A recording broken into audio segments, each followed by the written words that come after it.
શું varicose વેઇનમાં massage કરવું safe છે? યસ, પણ જો એ સાચી રીતે થાય તો.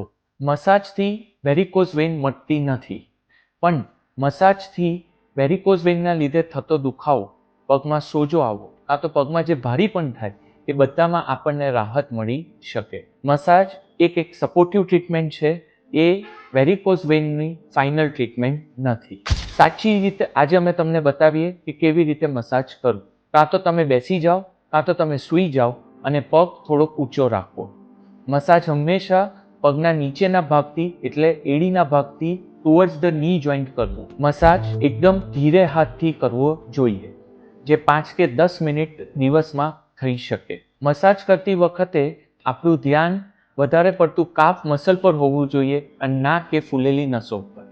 એકવાર મસાજ થઈ જાય પછી પગ ઊંચો રાખીને બેસવું જોઈએ. કઈ વસ્તુ મસાજમાં ના કરવી જોઈએ, જેવી રીતે કે ડીપ પ્રેશર આપીને મસાજ ના કરવો જોઈએ, ફૂલેલી નસો ઉપર મસાજ ના કરવો જોઈએ, અને જો પગમાં લાલાશ હોય, કાં તો પગમાં દુખાવો હોય, કાં તો પગ ગરમ હોય, તો આવી સિચ્યુએશનમાં મસાજ કરવો ના જોઈએ. મસાજમાં તમે કોઈ પણ ઓઇલ કે તો મોઇશ્ચરાઇઝર વાપરી શકો.